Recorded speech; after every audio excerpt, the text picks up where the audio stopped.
Rewind. Movies that came out 10 years ago, 20 years ago. We're going to talk about them. Ashley, what's up first? All right, 10 years ago. I can't. All right, 10 years ago, there was Poseidon and Just My Luck. And then 20 years ago, there was Twister and Welcome to the Dollhouse.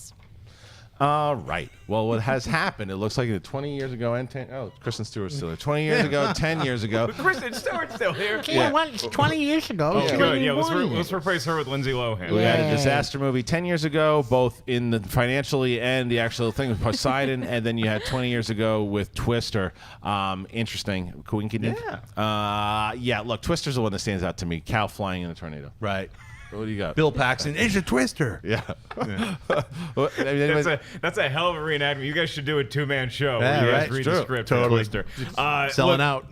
It stands. Poseidon, I remember being initially excited for because Kurt Russell's in it, and then the movie just didn't do well. I don't care about Just My Luck. The one is Twister to me for a variety of mixed reasons because Twister is a really cool movie. It was a step forward in visual effects because you had the tornadoes and like the cow scene everybody talked about. I like Bill Paxton and Helen Hunt. However, the recording of the soundtrack for Twister had a band that you guys might have heard of called Van Halen, and it broke up the second incarnation of the band because Hagar and the boys just did not get along in recording, particularly the song Humans Being, which is a killer track, and so that's one of the reasons why they broke up. So Twister broke up Sammy Hagar and Van Halen. However you feel about that, it's that movie's fault. Just My Luck. What in the world? Chris Pine, I didn't even know. This is like... Yeah, right? You talk about flying Oh, under... wow, This yeah. movie, the fact that he could get away, like, he broke out a little later on, that nobody even brings this up. I mean, I would love to interview him just to bring it, like, the experience. I of love Just My Luck. How was that? And you'd be like, oh, God. Right, exactly. Like, you Yeah, didn't watch I never that even movie. heard of that film. You know, the one that sticks out to me is Welcome to the Dollhouse. That's an incredible independent film. Todd Solondz, I believe it was maybe his first or second film,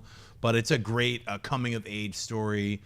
So if you haven't seen it, it's an awkward, fun, weird movie. I can't remember if Happiness came first or Welcome to the Dollhouse, but if you haven't seen Welcome to the Dollhouse, check it out. It's a lot of fun. You know, if you had told me that like a young Chris Pine and Lindsay Lohan at the peak Lindsay Lohan were going to be in a movie called Just My Luck, I could tell you that's what the poster was going to look like. Oh, yeah. With She her got the winking? classic sunglasses down and like, Definitely oh, has because that. cool people wear sunglasses. It was actually directed by Christopher Nolan. All right.